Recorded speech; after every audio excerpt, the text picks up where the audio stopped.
Just when you think things couldn't get any worse, Cade Cunningham suffers an injury. We're going to get into how that affects the Pistons as well as the trade market. So stick with me.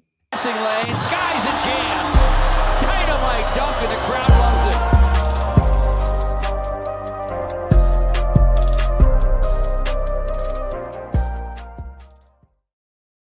Welcome back to Pistons Intellect. I'm your host, Jack Kelly. You can follow me on Twitter at Jack_Kelly_313. And before we get into today's show, if you're feeling so kind, please hit that subscribe button. We hit the 500 subscriber mark after my most recent episode. Grateful for everyone that's tuned in and hope to continue pumping out good content. For today's show, we're going to quickly recap the Denver game from a day ago. We're also going to look into Cade Cunningham injury, how that affects the rest of the team and potential lineups that we could expect to see. And then I'm going to touch finally just on the trade market as we are now close to the January 15th date where players who signed contracts this past offseason, everyone can be moved. So as I said, I think we'll quickly just touch on the Nuggets game. I don't have a whole lot to say on the game itself. Honestly, I think the underlying theme of this season, I think we've spoken a lot about lineups and how they affect the offense and how the two bigs affect the offense, how player X affects the spacing, and they're all valid points. But the thing that stuck out to me just watching back this Nuggets game was just how poor the Pistons defense is. And Bojan Bogdanovic is a guy who gets taken to task a lot by fans for his defense. And I think by now, at the age of 35, we know who Bojan is defensively. We know who he is offensively. A lot of people like to target the veterans or players like Isaiah Livers, lesser players. But honestly, the entire team's defense is horrific. Jalen Duren in particular this game, I know he had a nice offensive game in the sense of he had 20 points and 4 assists, I believe, but his defense in the pick and roll, I know he's guarding Jokic, and that Jokic-Murray pick and roll is it is the hardest pick and roll combo to defend in the league, as well as probably just one of the hardest duos to defend because they play off each other so well. But some of his communication, the pick and roll, when Jokic was popping, the amount of times Jalen Duren just gets caught in no man's land, either not in stance, playing drop, or just not really committing to either player. And like drop, obviously you're meant to, try and defend both players at once. But I don't know. It just his stance at times, he gets caught standing upright. And just, yeah, he's still so young, but I must admit, Jalen Duren's defense is something, and I said this in the preseason, but that's something I'm really keeping an eye on. Asad Thompson's another guy who we've praised for his on-ball defense, but he had some horrible lapses against the Nuggets. Just not closing out the shooters quick enough, over-helping way too much from the corner when it's not needed, sagging far too much into the paint, almost under the rim, just leaving his man in the corner for an open three. So, look, the defense, it's one of the issues with this team. They don't have any real two-way players that can play 30 minutes plus. Like Kevin Knox is nice offensively, but defensively gives up something. We've gone through this a ton. Cade, for as good as he's been offensively, his defense has definitely taken a step back this season. Jaden Ivey, more effort, but still shows, some immaturity defensively and sort of overcommitting on ball screens, getting caught on screens. Just, yeah, there's so many issues defensively. I just wanted to start with that because I'm not 100% sure where the Pistons rank in defensive rating right now, but I would dare say it's definitely in the bottom 3. And, yeah, there's just so many issues there. And I don't think that's something that's going to get fixed this season due to personnel and experience of that personnel. But, yeah, I think Honestly, I don't have a whole lot more worth discussing from that game. I think the biggest story coming out of that was obviously Cade only playing the 10 minutes and leaving the game with what was reported at the time as a right knee strain, or sorry, a left knee strain. He only finished with 3 points, but it was later found out that, and I recall watching in the Warriors game, he banged knees kind of in the last 5 minutes of that game. Getting to the free throw line or on a drive, he banged knees with a Warriors player, and he looked a bit shaken up, but he obviously played out that game, and the Pistons almost won that game. So I guess in a way it was nice to see, because during the Nuggets game, it was hard to tell when he got injured. Obviously, when he came out, he looked sore in the Nuggets game. But today we got the report from Charms of The Athletic that Cade has avoided any major damage to his knee, which is a huge sigh of relief. The report says he's avoided any serious injury to his left knee and finishes with he could miss at least a few games. So it's kind of a weird sentence, could miss at least a few games. So I would dare say Cade definitely won't play in today's game against the Kings. And I feel like he'll be out for at least a week or 3 games worth at minimum. So just based off that tweet, I'd be surprised if he's back any earlier, especially with the way the team's playing, although they need to be trying to win every game. So maybe he does come back absolutely as soon as possible instead of being extremely cautious and putting him out for like 3 weeks. But the way Pistons sort of communicate with their injuries, yeah, I'm going to say Cade's out for 1 to 2 weeks. And look, I'm absolutely stoked that we will see him again within a month, or, before the season's over, of course, because he has pretty much been the only bright spot across the past 3 weeks where the team broke that losing streak. But yeah, prior to the Nuggets game, he's been averaging like 28 points. I had a tweet go out. He's having 28 points and 8 assists, which in his last 10 games on great efficiency. He's been, his past 10 to 15 games, he's been truly an all-star player. So great news that he'll be back. But I guess this kind of leads me to, the next part of like the ripple effects of the Cade Cunningham injury. Even if it's just a short-term thing for 2 to 3 games, it's the timing, honestly, could not be worse. So the Pistons' next 4 games are, they play at Sacramento to finish this trip out west, and then they play 3 games at home against the Spurs, Rockets, and Wizards. So obviously the Spurs and Wizards are the second and third worst teams in the league, and I just couldn't think of a worse time for Cade to get injured. If he misses that, it feels like he'll definitely miss that Spurs game, and I feel like a high chance he misses the Washington game at home. So whilst it's good that he will be back in the short term, it feels like it's kind of horrible timing in the sense of there is 2 very winnable games for the Pistons in their next 4 against the Spurs and Washington. And who knows against the Rockets? The Rockets have struggled on the road. That's definitely a winnable game. The Pistons hung with them for a half in Houston a couple of weeks ago. So, I mean, if Cade was playing, I would say they probably lose this Sacramento game tomorrow. But as bad as this Pistons team has been, I truly think the following 3 games against San Antonio, Houston, and Washington at home, if Cade Cunningham's playing, they win. I feel like you can't say anything's a certainty, but I feel like they definitely win 1 and should win 2 of those. So just if he's not able to get up for any of those games, that's just another gut punch, because, yeah, this team is 3-33. They are on pace. They've already broken losing records. They hold the single season losing streak in NBA history with 28 losses. They tied the all-time losing streak with 28 losses. And they're currently on pace to have the worst winning percentage of all time. So just getting 2 wins here would have been huge. So look, obviously they can still do that. I still think even with Cade out, that Spurs game is a winnable one. And same with Washington. So even if he doesn't suit up, I still think there's a chance they win one of them.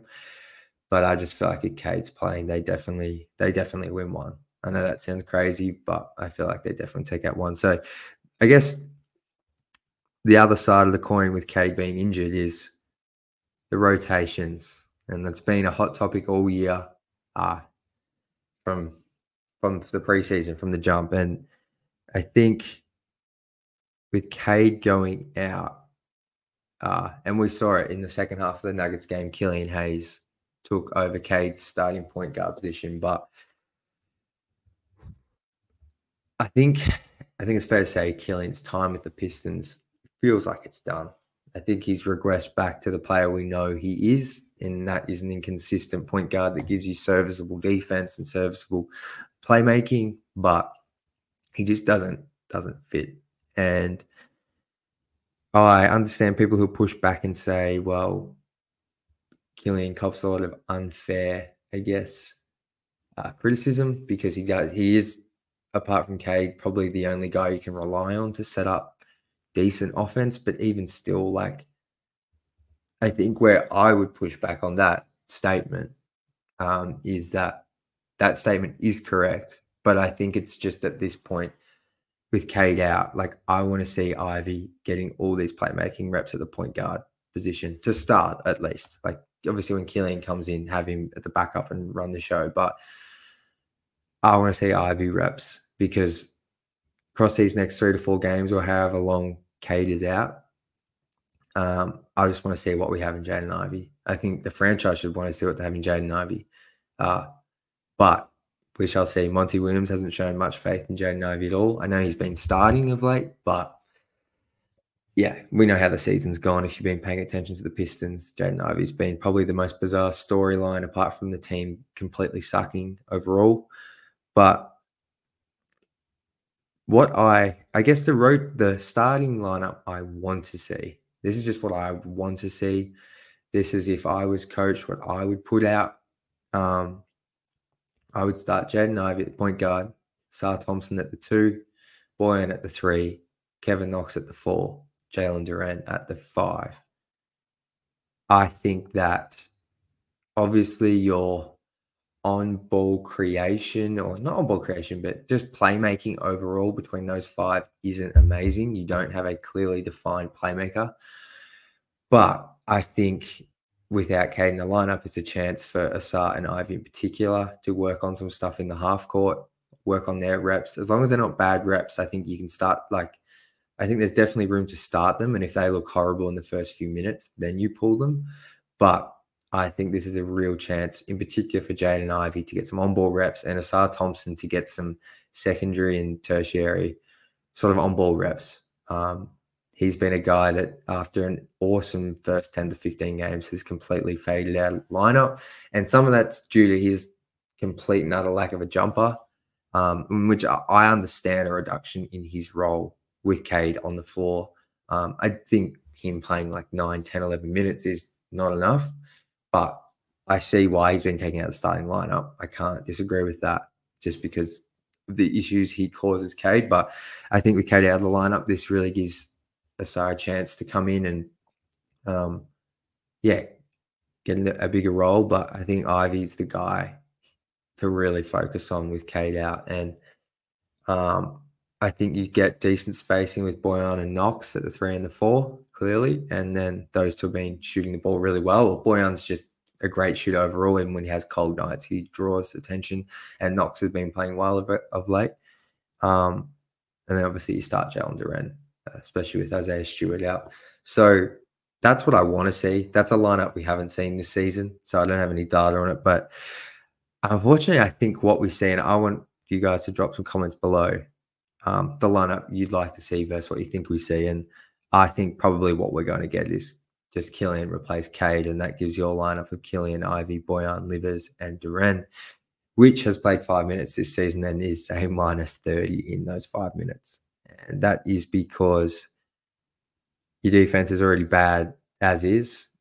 And then you have Duren, Killian, and Livers who are all shooting the ball horrifically. Well, Duran's just not a shooter, and Killian has never really been a shooter, and Livers just can't shoot at all this season. He's shooting something like 25% from three. So that lineup, I really hope we don't see that start. If you're going to start Killian, like, okay, I'll put it like this. I would rather see Livers. I'd rather you go Ivy, Asar, Boyan, Livers, Duran, as opposed to Killian, Ivy, Boyan, Livers, Duran. Like, I really want to see Asar get some of these minutes, and I just don't think we will. So ultimately, look, starting lineups, they don't play the whole 48 minutes. So I'm not going to, jump up and down and completely lose my mind if that is a starting five. I will just take it on the chin like we all have and hope it does okay. Hope they can just stay in the game against Sacramento. But yeah, let me know the lineup you'd like to see. Just to recap, the lineup I want to see is Ivy, Asar, Boyan, Knox, and Duran. So yeah, let me know below who you'd like to see. Finally, just closing out the show for today, I wanted to just go through a quick sort of trade market update and kind of just go through some recent reporting that we've had for players that have either been linked to the Pistons in the past or Detroit have been reportedly linked to in recent weeks. And I think the first one, this will be a quick one to get through, is Pascal Siakam. Earlier in the week, a few days ago, or end of last week, I should say, Jake Fisher put out one of his kind of trade rumors notebooks with Yahoo, and he mentioned that the Pistons were one of three teams, along with Sacramento and the Pacers, interested in trading for Pascal Siakam, which obviously led to Pistons Twitter kind of losing their mind a little bit. Just quickly, my initial thoughts were always on this. I would actually be all for that. I know Siakam's 29, turning 30, but if he was willing to re-sign with the Pistons, I would actually be open to it because I think he's an all-star. I think he's still got 3 to 4 really good years in him. He's a guy that you could re-sign, play next season, and then look to trade. There's still like plenty of flexibility there, in my opinion. And just with the way how the Pistons in the past 20 years have gone with trading for stars and signing for signing for all-stars or trading for all-stars. Like, I just think Siakam would be a really good player. He's fit. With Jalen Duran would be a bit of an issue because Siakam's shooting from outside the season hasn't been great. But just in terms of a guy who can get a bucket, can facilitate a little bit, create off the bounce, just get to the line, just do a lot in the half court. And then if he's locked in defensively, I think he's got good size. I know his effort might wane, but I just feel like him being at 6'9", like 7-foot wingspan, is just a guy who could really help defensively just with his size and athleticism. So I say all that to say that I think it's extremely unlikely the Pistons now make a trade with Toronto, simply because Siakam, there was a deal that was heating up between the Kings and the Raptors, and the talk stopped within an hour. This is just based on reporting from Shams and I think Woj, but came out today that the reason those talks stopped were because Pascal said he will not sign an extension with the Kings. So if he's not going to sign an extension with the Kings in California, part of me thinks it's kind of safe to assume he wouldn't come to the worst team in the league, a team that's full of young guys. So I think that's off the table. Another guy to quickly hit was Chris Paul. Apparently another few days ago, as reported, the Warriors were looking to move him. And that was another guy I was kind of interested in. Big contract, but just with the way this season's gone, if you're not going to make a splash and try to get an Anunoby, who obviously been traded, or another, B-tier type player, starting caliber wing, Chris Paul was a guy I think you could just bring in to set some standards. I know he's a big fan of Cade Cunningham as a player, also has the Monty Williams ties. But before I go any further, he actually got injured in the Pistons game a couple of days ago with a fractured hand. So I now can't see particularly the Pistons trading for an injured Chris Paul, even if you get him back in like a few weeks or so after the trade deadline or a month, like it just doesn't make sense. So that kind of leaves two names. Once again, another unlikely one is Kyle Kuzma. So the Wizards apparently will be looking to move off of Kuzma before the deadline, but supposedly they want 2 first-round picks. So Kuzma has had a really good season. His playmaking's really picked up. He's always been a pretty good scorer, especially a bit streaky from outside, but he's always been a really good scorer and a decent rebounder. Not the best defender, but once again, he's like 6'10", pretty good measurables, decent athlete. I just think on this team, he could really help with his size. The hold up here is the first-round picks because, as we know, the Pistons owe the Knicks a pick, which isn't going to convey this year. So that means I think it has protections on it till like 2027. So whilst those protections are on, the Pistons, I don't believe, can trade multiple picks. So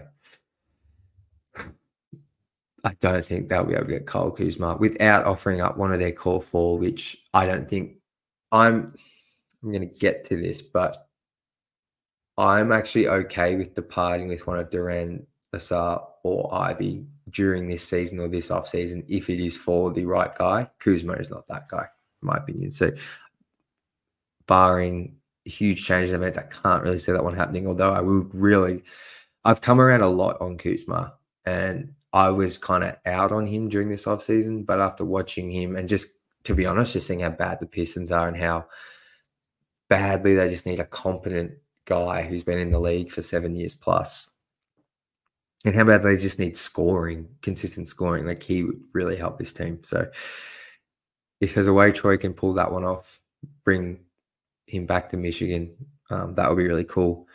So that just kind of leaves us with the only other name that's been out there in rumors is Zach LaVine. And this one scares the absolute life out of me as a Pistons fan because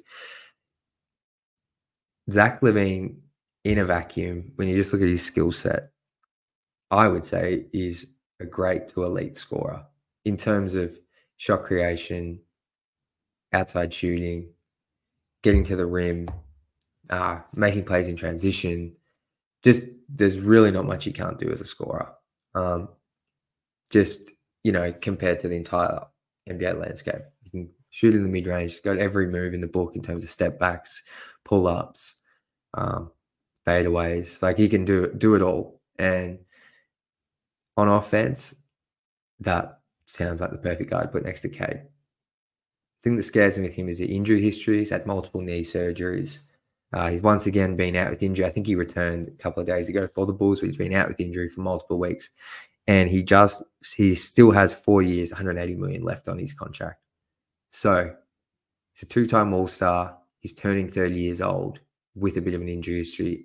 And whilst I think he'll always be a good shooter, his first step, from when he was a rookie in his first couple of seasons, it's obviously diminished a bit, which is a natural progression. But yeah, the injury stuff scares me with him because I'm not sure I could easily see him going down that Blake Griffin pathway that Blake went with the Pistons, in the sense of trade for mid-season. If the Pistons were to trade for him during the season, I could see them kind of, building something nice towards the end of this season. Maybe, I'm not going to say going 500 after the trade, but I could see them, just building some confidence in some chemistry into next season. I could see him maybe playing next season, having a really good season, and then the injuries catch up to him at the age of 31.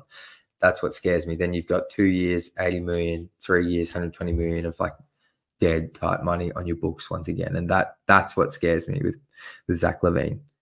And obviously the defensive stuff. But with where the Pistons are, if you could tell me he's going to give you 65 games a season across those 4 years at full health, then I'm much more inclined, because from the sounds of it, Woj tweeted out there's not much of a market for Zach LaVine. So doesn't sound, but this is where once again the picks thing kind of kills the Pistons. I still feel like to get to that salary and to make it worth it for the Bulls, they're going to want more than just dead money. And the issue is here, the Pistons don't have a future pick from, say, another team.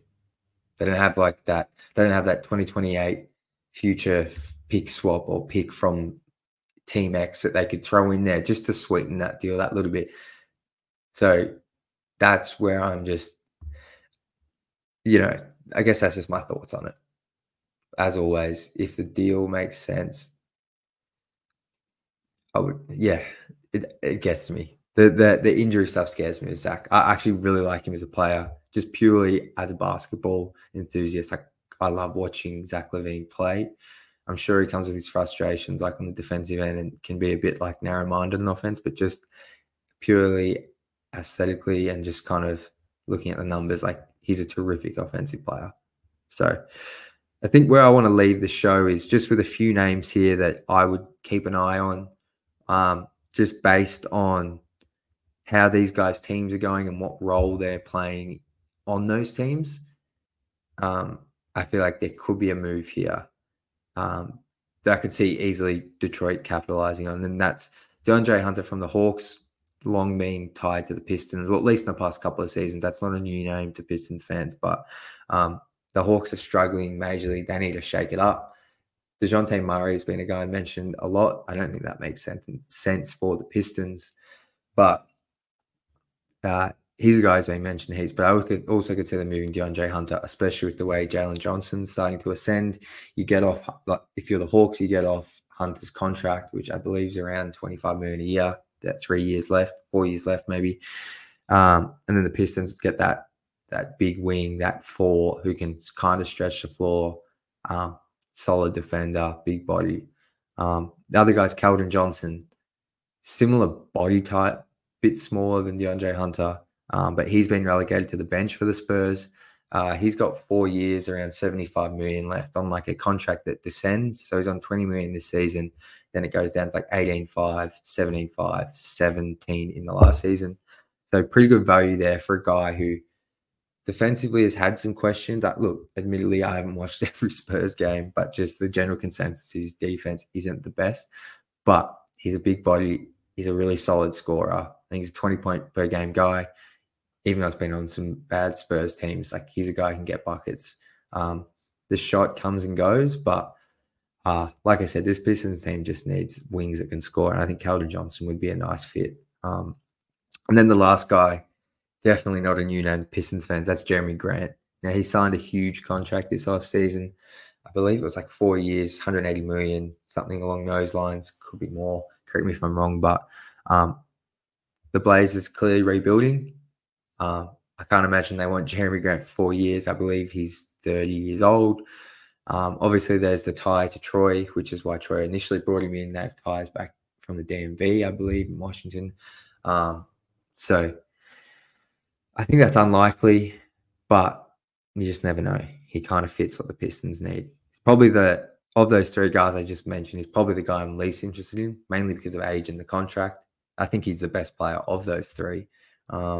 But yeah, I could also see the Blazers just hanging on to him for this season, just because they've been playing a bit better recently. And as we all know, having vets who can help you win or help you win the occasional game goes a long way. So I'm going to wrap it up there. Let me know if any of those names jump out to you. Throw any names down there below that you've heard in rumors or you think could just be a good fit for this team. Because I guess my final thought is, ultimately, I hope this is wrong, but I truly feel like whether Troy's here or not around the trade deadline or end of season, like all the Pistons, I think they're just going to be building around the margins. I don't expect a huge trade before the deadline, just based on what assets the Pistons have, but hope I'm wrong. Let me know in the comments. But that's going to do it for today's show. As always, if you like today's show, hit that subscribe button and drop a comment below. I'm going to be back tomorrow to recap the Kings game, or tonight, I should say, if you're watching this then. So hopefully we have a win, but until then, go Pistons.